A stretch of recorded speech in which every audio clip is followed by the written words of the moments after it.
Marquez कहता है, इस ओर आइए योर हाइनेस। किरोन की मेड किरोन को गोद में लेकर भाग रही होती है। अचानक से उसके पैर पे लकड़ी गिर जाती है। वो मेड किरोन को लेकर वहीं पर गिर जाती है। फिर वो उठते हुए कहती है, ये सब क्या हो रहा है। मार्क्वेस किरोन से कहता है, मेरे पीठ पर चढ़ जाइए योर हाइनेस, हमें यहाँ से तुरंत निकलना होगा। किरोन कहता है, नहीं, अगर हमने ऐसा किया तो हम सब मर जाएंगे। मार्क्वेस कहता है, आपका क्या मतलब है। फिर किरोन वहां लगे पर्दे को खींच के उन दोनों को देते हुए कहता है, लो इससे अपने चेहरे ढक लो। और कहता है, शांत रहे और जल्दीबाजी में कोई कदम न उठाए, हम हमेशा की तरह यहाँ से चले जाएंगे। वह दोनों हाँ में सिर हिलाते हुए कहते हैं, यस यस योर हाइनेस। पूरा विला जल रहा होता है। वो तीनों अपने मुंह पर कपड़ा लगाए वहां से निकलते हैं। तभी ऊपर से एक दीवार टूट के नीचे गिर जाती है। वह तीनों बाल बाल बचते हैं। वह तीनों वहां खड़े होकर विला को जलते हुए देखते हैं। किरोन मार्क्वेस से पूछता है, आग कहाँ से शुरू हुई। मार्क्वेस कहता है, वेल, मेरे लिए बताना मुश्किल है। मुझे आग के लपटे दूसरी मंजिल के गलियारे में ठीक आपके बेडरूम के बाहर दिखाई दी। वहाँ कोई आग पकड़ने वाली चीज नहीं थी। मुझे नहीं लगता कि यह स्वाभाविक रूप से जलना शुरू हो सकता था। फिर किरोन चौंक जाता है। अचानक से उसको उसका भाई याद आता है और किरोन वही मार्क्वेस के हाथ पर बेहोश हो जाता है। किरोन की मिर्च चिल्लाती है, योर हाइनेस, प्लीज जाग जाओ। किरोन जब बेहोश होता है तो उसे उसके भाई की कही बातें याद आती है। उसका भाई कहता है, किरोन, मैंने सुना है कि आपने मिस्ट्रेस से मिलने के कई बार इनकार कर दिया था। क्या आप उन्हें साम्राज्य की मिस्ट्रेस के रूप में एक्सेप्ट करने से इनकार करते हैं। फिरौन वहाँ सहमे हुए खड़ा रहता है। वो कहता है, बिल्कुल नहीं भाई, मुझे तो बस यही लगा कि उन्हें और आराम की जरूरत है। वो आजकल बहुत थकी हुई लग रही है और जल्द ही नन्हा मेहमान आने वाला है। उसका भाई गुस्से से कहता है, महारानी अपने पेट में राजकुमार को धारण की है। और वो गुस्से से उठते हुए कहता है, आपका भाई या कोई भी बच्चा नहीं है, लेकिन वो राजकुमार एक दिन साम्राज्य पर राज करेगा। क्या आपको समझ नहीं आता कि आपके इस रवैये से मैं कितना मजाकिया दिखता हूँ। फिरौन डर जाता है और रोने लगता है। उसका भाई उससे कहता है, मुझे आप पर तरस आया क्योंकि आप जिंदगी भर बुरी अफवाहों से घिरे रहे, इसलिए मैंने तुम्हें अपने बच्चे की तरह पाला। आपके पास पावर है, सारे साम्राज्य को जीतने की शक्ति। फिरौन डर जाता है। वो कहता है, ब्रदर। उसका भाई कहता है, इसलिए मुझे तुमसे डर लगता है। तुम एक दिन मुझे मार डालोगे मेरे सिंहासन पर कब्जा करने के लिए। अगर मुझे पता होता कि ऐसा होगा तो मैं तुम्हें कभी अपने घर नहीं रखता। फिरौन डर जाता है। वह रो रहा होता है। फिरौन सोचता है, तो भाई तुम मुझसे डरते हो और तुम उस डर से इतने दुखी थे कि तुमने मुझे जान से मारने की कोशिश की। फिरौन की आंखें खुल जाती है। वह कहता है, भाई। फिरौन कहता है, आपने मुझ पे तरस खाया, लेकिन उस दिन मुझे लगा था कि आप दुनिया के सबसे बेबस इंसान हैं। मुझे यकीन नहीं हो रहा कि आप मुझ पर जान से मारने की ख्वाहिश रखने का शक करते हैं। मुझे चिंता है कि वॉर में आपके जिंदगी के दौरान आपके सिर में गहरा सदमा लगा होगा, इसलिए मैं और अधिक मेहनत करना चाहता था ताकि मैं आपको गलत साबित कर सकूं। लेकिन अब जाकर मुझे एहसास हुआ, आखिरकार आप सही साबित हुए। मैंने आपको मार ही डाला। फिरौन का भाई फिरौन के पास वही खून से लथपथ मरा पड़ा रहता है। फिरौन उसे लेकर चुपचाप बैठा होता है। तभी मेलुसिन कहती है, इट्स ऑल राइट, इन सब के बारे में और मत सोचो। इसे पूरी तरह से भूल जाओ कि ऐसा कभी हुआ ही नहीं था। मैं आपकी मदद करूंगी। गहरी गहरी नींद में सो जाओ। और वह किरोन को गले लगाती है। किरोन मेलुसिन को देखता है। फिर वह दोनों वहीं आंखें बंद करके सो जाते हैं। हम देखते हैं किरोन इयान से पूछता है, क्या आज ड्यूक बार्टन के रिश्तेदारों ने बगावत शुरू कर दिया है। इयान कहता है, वह सब उस लॉर्ड को रिजेक्ट करते हैं जिसे आपने उस पर नियुक्त किया है और दावा करते हैं कि उनकी जमीन आज़ाद है। किरोन कहता है, उनकी सेना कितनी बड़ी है। इयान कहता है, यह काफ़ी ज़रूरी है, इसलिए लॉर्ड अकेले इसका सामना करने में नाकाम है। किरोन अपने हाथ से फाइल रखते हुए इयान से कहता है, चलिए जो हमने शुरू किया था उसे पूरा करते हैं। किरोन अपने बालों को ठीक करते हुए कहता है, पहले की तरह बड़े समान आकार का जहाज तैयार करो, हम कल सुबह तड़के रवाना होंगे। इयान कहता है, जैसी आपकी मर्जी। किरोन कहता है, और आप यहीं रुकेंगे काउंट लूथर, मेलुसिन के लिए उस पर कड़ी नजर रखें ताकि पिछली बार जैसी घटना दोबारा न हो। इयान कहता, ओह बिल्कुल, और वो मन में रोता है। किरण कहता है, मैंने लोहार से जो चीज बनवाई थी उसका क्या हुआ, क्या यही है? यान अपने हाथ में लिए बक्से को किरण के सामने रखते हुए कहता है, जी हाँ, मुझे अभी अभी खबर मिली है कि यह काम पूरा हो गया है, इसलिए मैं इसे अपने साथ लाया हूँ ताकि आपको दे सकूं। किरण उसे लेते हुए कहता है, अच्छा, इतना काफी होना चाहिए। और वह उस बेड़ी को अपने हाथ में लेकर देखते हुए कहता है, मेरी जलपरी ने आखिरकार मुझे बांध लिया। हम देखते हैं किरण मेलुसिन के बालों को सहला रहा होता है। मेलुसिन किरण से कहती है कि आपको जाना ही पड़ेगा। किरण कहता है, ज्यादा समय नहीं लगेगा, मैं जल्दी वापस आ जाऊंगा। लेकिन तभी मेलुसिन बोल पड़ती है, तो फिर क्या हमें इसे एक बार और करना चाहिए? हम किरण मुस्कुराते हुए कहता है, क्या हमें? मेलुसिन कहती है, मैं बच्चा चाहती हूँ, मैं एक बच्चा चाहती हूँ। किरण घबरा रहा होता है, वह कहता है, वेट। मेलुसिन उससे लिपटते हुए कहती है, मैं तुम्हारे साथ बच्चा चाहती हूँ किरण, प्लीज। किरण कहता है, मेलुसिन। मेलुसिन अपने मन में कहती है, मैं परेशान हूँ। मेलुसिन को एस्टर की कई बातें याद आती है। भले ही तुम उसके बच्चे को जन्म दो, आप और बच्चा दोनों ही योर ग्रेस के हाथों मारे जाएंगे। मेलुसिन सोचती है, एस्टर ने कहा था, मैं चाहती हूँ कि वो मुझे बताए कि यह सब झूठ था। मैं तुम पर भरोसा करना चाहती हूँ किरण। मैं चाहती हूँ कि तुम मेरे एकमात्र सेरेनहाइड बनो। फिर किरण मेलुसिन के पास आते हुए कहता है, क्या तुम मेरा बच्चा चाहती हो? तुम तो बस एक मछली हो। फिर वो मेलुसिन के पैरों को छूता है। मेलुसिन कहती है, किरण। किरण कहता है, अगर आपको और अधिक चाहिए तो आपको और अधिक चलना होगा। और वो मेलुसिन को गर्दन पे किस करते हुए कहता है, अब बस अपने आप को नीचे झुका ले। मेलुसिन कांप रही होती है। तभी वो देखती है उसके पैरों में बेड़ी है। वो किरण से पूछती है, ये क्या है? किरण हंसते हुए कहता है, ये बेड़िया है। और वो मेलुसिन को किस करते हुए कहता है, ये तुम पर बहुत अच्छे लग रहे हैं मेलुसिन। फिर वो मेलुसिन के गले पे किस करते हुए कहता है, शायद मैं तुम्हारे गले के लिए भी एक ऐसा बनवा दूं। और वो मेलुसिन को बेड पर पटकते हुए कहता है, अब से समुद्र के आसपास कहीं भी जाने के बारे में सोचना भी मत। मैंने तुम्हें जो बताया है उसे मत भूलना। और वो मेलुसिन के पैरों की तरफ देखता है। किरण के जाने के कई दिनों बाद दिखाया जाता है। इयान कह रहा होता है, आई एम वेरी सॉरी, लेकिन आपको कहीं नहीं जाना है, योर ग्रेस का ऑर्डर है। सामने मेलुसिन और उसकी मेट खड़ी होती है। इयान कहता है, खासकर समुद्र तट तक मैं इसकी इजाज़त नहीं दे सकता। एनी कहती है, लेकिन अंदर बहुत घुटन है। इयान कहता है, मैंने यह बात कितनी बार कही है कि तुम बाहर नहीं जा सकती। एनी हंसते हुए कहती है, क्या वो थोड़ी देर के लिए समुद्र के पास टहल नहीं सकती? Please my Lord. मेलुसिन बच्चों की तरह आंखों में आंसू लिए खड़ी रहती है। एनी कहती है, योर ग्रेस के महल छोड़ने के बाद से 1 महीने से अधिक समय बीत चुका है। वो आजकल काफी उदास रहती है। इयान कहता है, मैंने सुना है कि वो किचन में बर्तनों का इस्तेमाल करना सीखने में व्यस्त थी। यानी चिल्लाते हुए कहती है, पूरे दिन नहीं, उसे कांटों से खेलने से कई अधिक जोश की आवश्यकता है। इसके अलावा मिस मरमिड के टेबल मैनर्स सीखने का एकमात्र वजह यह है कि तभी मेलुसिन कहती है, मुझे उनकी बहुत याद आती है। वह इयान के सामने झुक के कहती है, अगर मैं समुद्र के पास जाऊं तो शायद मुझे पता चले कि किरण का जहाज कब वापस आता है। यह सुनकर इयान कराहता है। फिर मेलुसिन कहती है, प्लीज मुझे जाने दीजिए, या फिर आप मेरे साथ आ सकते हैं। इयान कहता है, माफ कीजिए। फिर वो चिल्ला के कहता है, मैंने तुमसे कहा था ना, ना का मतलब ना होता है। दूसरे ही पल इयान एक जगह पर खड़ा होकर कहता है, नहीं, ये ठीक नहीं है। और उधर मेलुसिन और एनी समुद्र के किनारे खुशी से खेल रही होती है। इयान घबराते हुए कहता है, मुझे योर ग्रेस को क्या बताना चाहिए? एनी कहती है, thank you so much my Lord, मैं मिस मरमेड का अच्छे से ख्याल रखूंगी। मेलुसिन बहुत खुश होकर समुद्र को देखती है। एनी मेलुसिन को चिल्ला के कहती है, मरमेड आपको ज्यादा दूर नहीं जाना चाहिए, ठीक है? मेलुसिन एनी को मुड़ के देखती है। फिर एनी से कहती है, एनी, क्या इंसान समुद्र से नफरत करते हैं? सब लोग क्यों कहते हैं कि मैं उसमें नहीं जा सकती?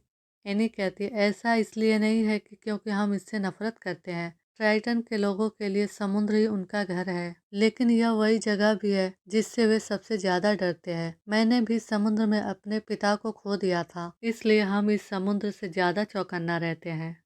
मेलुसिन कहती है, "ए नहीं।" तभी पीछे से एक डॉल्फिन पानी में कूदती हुई नजर आती है। मेलुसिन मुड़ के उस डॉल्फिन को देखती है। वह कहती है, ये इनिया का एक झुंड है। एनी कहती है, इनिया? क्या आप डॉल्फिन की बात कर रही हैं? मेलुसिन कहती है, मैं शायद उन्हें जानती हूँ, मैं शायद आपसे उनका परिचय करा सकती हूँ। यह कहकर मेलुसिन समुद्र की तरफ दौड़ने लगती है। एनी चिल्लाती है, क्या, रुको नहीं, मरमेड रुको। वो मेलुसिन को रोक रही होती है। मेलुसिन दौड़ते हुए कहती है, आप देख सकती हैं कि वे कितने अच्छे हैं और फिर आपको समुद्र से डर नहीं लगेगा। और मेलुसिन समुद्र में कूद जाती है। एनी कहती है, मिस मरमेड, जब भी मैं एक पल के लिए पीठ फेरती हूँ और वो रोने लगती है। यान कहता है, हेल्प के लिए पुकारो, हमें उसे बचाना होगा। एनी कहती है, माय लॉर्ड। यान कहता है, उसके टखनों में बधी बेड़ियां जियोलॉट से बनी है, ऐसे रत्न जो खारे पानी के कांटेक्ट में आने पर फैल जाते हैं। इधर मेलुसिन समुद्र में डूबने लगती है। वो कहती है, कितना अजीब है, मेरे पैर बहुत भारी लग रहे हैं। फिर उसे किरण की कई बातें याद आती है। अब से समुद्र के आसपास कहीं भी जाने के बारे में सोचना भी मत। मेलुसिन कहती है, मुझे किरण से किया अपना वादा नहीं भूलना चाहिए था। अब मैंने सेरेन हाइट से किए वादे तोड़ दिए हैं। क्या इसका मतलब यह है कि समुद्र भी मुझसे नफरत करता है? वो नीचे की तरफ डूब रही होती है। मेलुसिन को सामने से किरण आता दिखाई देता है। इधर एनी जोर जोर से चिल्लाकर रो रही होती है। वो कह रही होती है, मिस मरमेड। यान चुपचाप खड़ा होकर देखता है। तभी सामने से किरण मेलुसिन को लेकर निकलता है। यान कहता है, योर ग्रेस।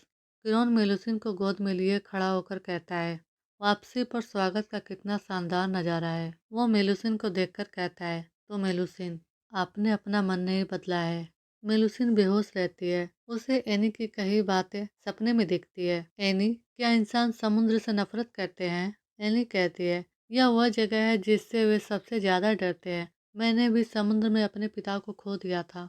और मेलुसिन कहती है, क्या मरने का एहसास ऐसा ही होता है? यहाँ बहुत अकेलापन और ठंड है। मुझे डर लग रहा है, बहुत डर लग रहा है। तभी मेलुसिन की आंखें खुल जाती है। वो जोर से चिल्लाती है। किरण कहता है, आप जाग चुकी हैं। मेलुसिन कहती है, किरण, क्या सच में आप हो? किरण कहता है, मुझे बताया गया है कि आप ठीक हैं। फिर वो मेलुसिन के सर को छूते हुए कहता है, लेकिन आप लगभग डूब ही गई थी, इसलिए आपको थोड़ी देर आराम करना चाहिए। वह मेलुसिन से कहता है, आपने ऐसा क्यों किया था? फिर वो मेलुसिन के पैरों को तेज से पकड़ते हुए कहता है, मैंने तुमसे कहा था कि मत जाओ। वो मेलुसिन के पैरों को उठाते हुए कहता है, तुम मेरी बात क्यों नहीं मानती? क्या तुम्हारी जानवर जैसी फितरत इसे रोक नहीं सकती? मेलुसिन घबराते हुए कहती है, नहीं, मैंने डॉल्फिन देखी। और किरण गुस्से से कहता है, तुमने कुछ डॉल्फिन की वजह से इतना हंगामा किया? वह मेलुसिन के पैर को और जोर से निचोड़ते हुए कहता है, शायद आपको दर्द में मजा आता है। मेलुसिन किरण से कहती है, प्लीज क्या आप इन्हें उतार सकते हैं, इनसे दर्द हो रहा है। किरण गुस्से से कहता है, मैं ऐसा क्यों करूंगा? अगली बार शायद तुम हमेशा के लिए भाग ही जाओ। वो मेलुसिन को धमकाते हुए कहता है, मुझे अपनी बात दोहराना पसंद नहीं है मेलुसिन। मैं हर बार आपको बचाने के लिए वहाँ मौजूद नहीं रहूंगा। मेलुसिन किरण को चुपचाप देखती है। फिर किरण मुस्कुराते हुए कहता है, मुझे लगता है इसे समझाने से कोई फायदा नहीं होगा। फिर मेलुसिन कहती है, किरण। वो किरण के चेहरे पे हाथ रखकर अपनी तरफ करते हुए कहती है, मुझे पकड़कर रखो, मुझे भी साथ लो। और वो फिर किरण को किस करती है। फिर हम देखते हैं मेलुसिन सोई रहती है। किरण मेलुसिन के बालों को हटाते हुए कहता है, अब आपको उठ जाना चाहिए मेलुसिन। किरण मेलुसिन को किस करता है, फिर उसे गुदगुदी करके उठाता है। मेलुसिन उठ के बैठ जाती है। किरण कहता है, मैंने उनसे आपके लिए कुछ खाने को लाने के लिए कहा था। तभी मेलुसिन कहती है, मैं सोच रही थी। किरण कहता है, क्या? मेलुसिन कहती है, आप ऐसा क्यों नहीं करते, अपने कपड़े उतारो। किरण कहता है, आपका क्या मतलब है? मेलुसिन कहती है, बस मैंने तुम्हें बिना कपड़े के कभी नहीं देखा। और उसके कपड़े की तरफ इशारा करते हुए कहती है, मैं जानना चाहती हूँ। किरण मेलुसिन के सर पे चुटकी से मारते हुए कहता है, बहुत बकवास हो गई, खाना खाओ। मेलुसिन कहती है, "आओ, आप ऐसा क्यों करते रहते हैं?" फिर वो मछली देखकर खुश होते हुए कहती है, ओह, खाना। किरण कहता है, आपको बर्तनों का इस्तेमाल करने की जरूरत नहीं है, बस जैसे चाहे वैसे खाएं। मेलुसिन खुश होते हुए कहती है, नहीं, मैं इनका इस्तेमाल कर सकती हूँ। किरण उसे देखता है। वह कहता है, आपने इन्हें गलत तरीके से पकड़े हैं। मेलुसिन कहती है, ओ, मुझे अब समझ आ गया। फिर वो मछली को काटते हुए कहती है, मैंने बहुत प्रैक्टिस की है, इसलिए। और वो मछली को काटना शुरू करती है। उसके हाथ कांप रहे होते हैं। फिर उससे वो मछली फिसल जाती है। मेलुसिन कहती है, ये पहले काम करता था। किरण मेलुसिन के पास आके बैठ कर कहता है, आपने जरूर बहुत सुधार किया है। मेलुसिन कहती है, मैं बिल्कुल तुम्हारी तरह खाना चाहती थी किरण। मुझे लगा इससे आपको खुशी मिलेगी। मैं देखना चाहती थी कि तुम कैसे मुस्कुराते हो। मुझे तुम्हारी बहुत याद आती थी किरण। किरण मेलुसिन से कहता है, सम्राट के लिए जल्द ही जन्मदिन का दावत का इंतजाम किया जाएगा। उनके जन्मदिन को मनाने के लिए मैं कम से कम 1 महीने तक वापस नहीं आऊँगा। मेलुसिन कहती है, क्या यह 1 महीने जितना लंबा है? किरण कहता है, हाँ, यह बहुत लंबा है। मेलुसिन कहती है, तो मैं क्या आपके साथ नहीं जा सकती? जब तुम यहाँ नहीं होंगे किरण, मैं बहुत डर गई थी। मुझे अकेले रहने पर डर लगता है। फिर किरण कहता है, तो चलिए ऐसा ही करते हैं, हम साथ में शाही महल में जाएंगे। फिर दूसरे सीन में हम देखते हैं किरण और उसकी सारी सेना शाही महल जाने के लिए रवाना हो जाते हैं। एनी सैनिकों को देखकर कहती है, इतने सारे सैनिक हमारे साथ शाही महल जा रहे हैं, क्या इस तरह से पहुंचने में ज्यादा समय नहीं लगेगा? मेलुसिन सोचते हुए कहती है, शाही महल वो कहाँ है? एनी खुश होते हुए कहती है, यह वो जगह है जहाँ मजेस्टी रहते हैं। वह मेलुसिन को बताती है, इस साम्राज्य में एकमात्र इंसान जिसका पद योर ग्रेस से भी ऊंचा है, वह सम्राट है। मेलुसिन कहती है, सबसे बड़ा? किरण से भी बेहतर? फिर मेलुसिन अपना मुंह बच्चों की तरह बनाते हुए कहती है, लेकिन किरण बेहतर है। एनी हंसते हुए कहती है, अरे बाप रे, क्या आपको उनकी सुंदरता इतनी पसंद है मिस मरमेड? मेलुसिन अपना सिर हिला के कहती है, हाँ, मैं उसे पसंद करती हूँ। एनी कहती है, भले ही वो आपके साथ सख्ती से पेश आते रहे, उन्होंने तुम्हें जो पायल पहनाई थी उसकी वजह से आप लगभग मर ही गई थी। मेलुसिन अपनी पायल देखते हुए कहती है, ओह, लेकिन यह ठीक है। एनी कहती है, क्या आपको यकीन है? क्या अब आप समुद्र में वापस नहीं जाना चाहती? मेलुसिन खामोश हो जाती है। वह कहती है, नहीं, एक बच्चे के लिए यह ज्यादा नहीं है। फिर मेलुसिन अपने मन में कहती है, क्या यह बच्चे की वजह से है? क्या यही वजह है कि मैं यहाँ रहना चाहती हूँ? दरअसल में मुझे यह पक्का करना होगा कि वो मेरा सच्चा सेरेनहाइड बन सके। मैं किरण के बच्चे को जन्म देना चाहती हूँ, लेकिन उससे भी ज्यादा मुझे लगता है कि मैं किरण को चाहती हूँ। मेलुसिन यह सब सोच ही रही होती है, तभी एनी कहती है, मिस मरमेड, क्या आप योर ग्रेस से प्यार करती हैं? मेलुसिन कहती है, प्यार? फिर उसे याद आता है, उसके बहनों ने उसे बताया था, आपको ऐसा नहीं करना चाहिए। एक जलपरी और एक इंसान एक दूसरे से कभी हमेशा के लिए प्यार का वादा नहीं कर सकते, कभी नहीं। आपको सिर्फ एक ही मौका मिलेगा और तभी आपको अपने सेरेनहाइड को छोड़ना होगा। आपको कभी भी अपने सेरेनहाइड से प्यार नहीं करना चाहिए। ये याद आते ही मेलुसिन के सर में दर्द होने लगता है। वो कहती है, मुझे नहीं पता। एनी मेलुसिन को संभालते हुए कहती है, कोई बात नहीं मिस मरमेड, मैं हमेशा आपके साथ रहूंगी। आप जो भी चुनने की कोशिश करें। हम देखते हैं किरण और उसकी सारी सेना राफितो पर्वत पर पहुंच जाती है।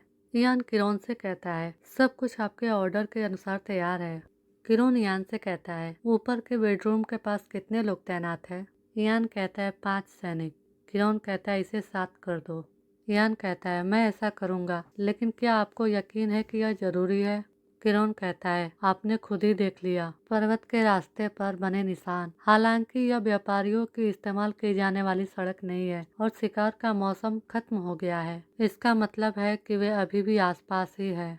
इयान अपना सिर हिला के कहता है, मैं समझता हूँ, हम बत्तियां बुझा देंगे और ऐसा दिखावा करेंगे जैसे हम सब सोने चले गए हों। किरण कहता है, अच्छा, घात लगाकर हमला करने के लिए तैयार हो। फिर किरण ऊपर की तरफ मेलुसिन के बेडरूम की तरफ देखते हुए कहता है, ये पक्का करे कि बेडरूम की रखवाली करने वाले लोग खास रूप से अलर्ट रहे। फिर हम देखते हैं आधी रात को मेलुसिन एनी को जगा रही होती है। वह एनी से कहती है, एनी, एनी। एनी उठ के कहती है, मिस मरमेड, क्या हुआ? आधी रात का समय है। वो अपनी आंख मसलते हुए उठती है। मेलुसिन कहती है, मुझे अजीब आवाजें सुनाई दे रही है, बाहर कुछ हो रहा है। एनी कहती है, शोर? Oh no. फिर नीचे की तरफ दिखाया जाता है जहाँ बहुत सारे सैनिक आपस में लड़ रहे होते हैं। एक सैनिक चिल्ला के कहता है, घुसपैठिए, इन सभी को पकड़ो। एनी ऊपर से देखकर कहती है, हम पर हमला हो गया है। मेलुसिन यह देखकर बालकनी की तरफ भागकर आ जाती है।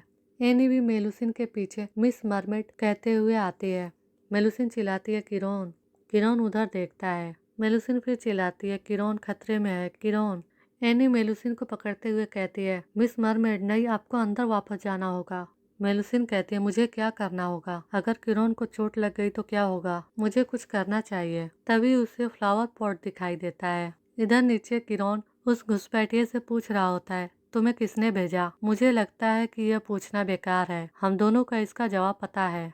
वो घुसपैठिया कहता है, अपने भाग्य को एक्सेप्ट करो आर्चड्यूक। और वो किरण पर हमला करते हुए कहता है, यह खुद मजेस्टी की ख्वाहिश है, और उसे मारने के लिए आगे बढ़ता है। तभी मेलुसिन उस पॉट को उस घुसपैठिए के ऊपर फेंक देती है। उसके गिरते ही किरण उसे मार देता है। फिर वो चिल्लाता है, मेलुसिन। मेलुसिन एक और पोट उठाकर फेंकने वाली होती है। तभी कोई घुसपैठिया मेलुसिन के ऊपर एक खंजर फेंक कर वार करता है। एनी उसे दूसरी तरफ ढकेल देती है। नीचे से घुसपैठिया चिल्लाकर कहता है, ऊपर लोग हैं, उन्हें सबसे पहले मारो। तभी वहाँ पे कुछ घुसपैठिए पहुँच जाते हैं। एनी मेलुसिन को पकड़ के रोते हुए कहती है, मिस मरमेड। एक घुसपैठिया मेलुसिन की तरफ खंजर लेकर उस पर वार करते हुए कहता है, दखल अंदाजी करने का यही नतीजा होता है। मेलुसिन डर से उसे देखती है। किरण उन तीनों को पीछे से तलवार से वहीं पे मार देता है और वही खड़ा होकर हाफ रहा होता है। मेलुसिन किरण को देखकर कहती है, किरण। आज का एपिसोड यहीं खत्म होता है। वीडियो को लाइक करना ना भूले। मिलते हैं अगले एपिसोड में।